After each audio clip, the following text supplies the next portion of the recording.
গেল অক্টোবরে আইএমএফের সবশেষ প্রকাশিত প্রতিবেদনে টানা তৃতীয়বারের মতো বিশ্বের ৩৫তম অর্থনীতির দেশ হিসেবে নাম উঠে এসেছে বাংলাদেশের, আর দক্ষিণ এশিয়ায় দ্বিতীয় অর্থনীতির দেশ।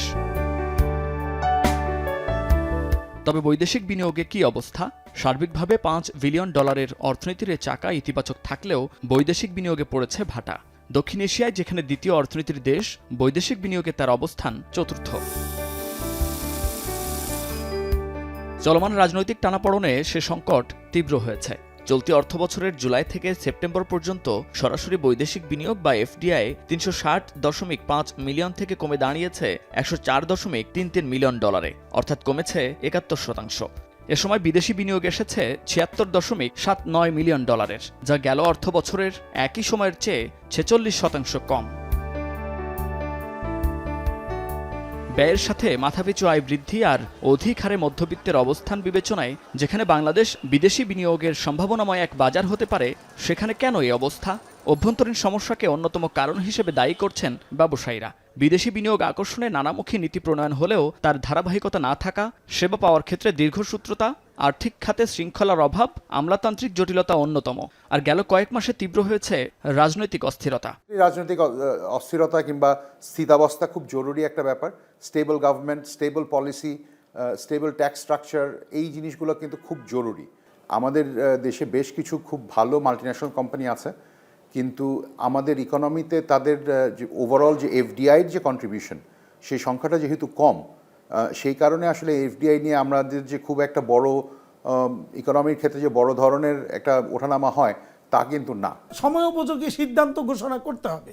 এলডিসি গ্র্যাজুয়েশনে যাওয়ার লক্ষ্যমাত্রা এটা স্থগিত করতে হবে। তারপরে ব্যাংকিং যে সমস্যাগুলি, এই সমস্যাগুলি সমাধান করতে হবে। এনবিআর এর পলিসিগত সাপোর্ট যেগুলি, সেগুলিকে ক্লিয়ার করতে হবে।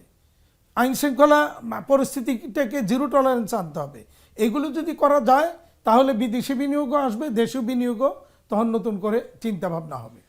সম্প্রতি চীনের সাথে যুক্তরাষ্ট্রের শুরু হওয়া বাণিজ্য যুদ্ধের সুযোগ নিতে পারে বাংলাদেশ। তবে বিনিয়োগকারীদের আকৃষ্ট করতে তৈরি পোশাক ছাড়া অন্য খাতে সে সক্ষমতাও ক্ষীণ বলে মনে করেন ব্যবসায়ীরা। বিদেশিরা যেটা সবচেয়ে বেশি ভয় পায়, যে কন্টিনিউয়াস আপনি যদি অ্যালিগেশন অফ থাকতে থাকে, আপনার করাপশন থাকতে থাকে, তখন তাদের জন্য এটা আসলে অপারেট করাটা খুব ডিফিকাল্ট হয়ে যায়। বাংলাদেশে কিন্তু আমাদের অনেকগুলো চ্যালেঞ্জ আছে এফডিআই করার জন্য। সো এই চ্যালেঞ্জগুলো আসলে উতরাতে না পারলে আমরা কিন্তু লং রানে আসলে এফডিআই অ্যাট্রাক্ট করতে পারি না। নানা রকমের সংকট, আমার এখানে গ্যাস সংকট, বিদ্যুৎ সংকট, আমার এখানে ব্যাংকিং পলিসিগত সংকট রয়েছে, এনবিআর এর নানা রকমের পলিসিগত সংকট রয়েছে, শ্রমিকের আনরেস্ট রয়েছে। তো এত কিছু আইন শৃঙ্খলা বলা চলে যে মানে একেবারে নাজুক পরিস্থিতিতে। তো এইগুলি দেখলে কোনো বিদেশি ইনভেস্টমেন্ট কিন্তু এখানে আসবে না।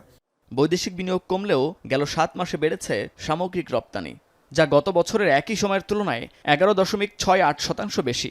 বিষয়টিকে ইতিবাচকভাবে দেখছেন অর্থনীতিবিদরা। তবে বিনিয়োগ কমে যাওয়ার কারণ চিহ্নিত করে তা দ্রুত সমাধানের পরামর্শ তাদের। ফরেন কারেন্সি একটা আনস্টেবল হয়ে গেছে, আমাদেরকে বিদেশিরা বিনিয়োগ করতে থাকার না। মুদ্রাস্ফীতি এমন পর্যায়ে পৌঁছে গেছিল যে মানুষ বিদেশিরা এনে বিনিয়োগ করার আসলে সুযোগই পাচ্ছে না। সুতরাং আমরা ফার্স্ট অ্যান্ড ফরমোস্ট হলো যে একটা স্থিতিশীল গভর্নমেন্ট আমাদেরকে আসতে হবে। বিদেশি ডাইরেক্ট ইনভেস্টমেন্টকে আকৃষ্ট করার জন্য রাজনৈতিক স্থিতিশীলতা, দুর্নীতি কমানো, ইনফ্রাস্ট্রাকচার ডেভেলপমেন্ট, তারপরে গ্যাস, বিদ্যুৎ, পানি এগুলো প্রোভাইড করা। আর একটা অন্যতম যেটা সুদের আর এমন বাড়ছে, কম ছিল 9 ছিল, সেটাকে 12-15 বা তার চেয়ে বেশি বেড়ে গেছিল। কাজে আপনাকে কস্ট অফ ফান্ড যদি 15%, 16% কস্ট অফ ফান্ড হয়, তাহলে বিনিয়োগ করা কঠিন। কোন কোন খাতে বিদেশি বিনিয়োগ দরকার তার পলিসি ঠিক করার পাশাপাশি বিনিয়োগকারীদের আকৃষ্ট করতে বাড়তি উদ্যোগ নেয়ার কথা বলছেন তারা। মুন্নাফ রশিদ, এখন, ঢাকা।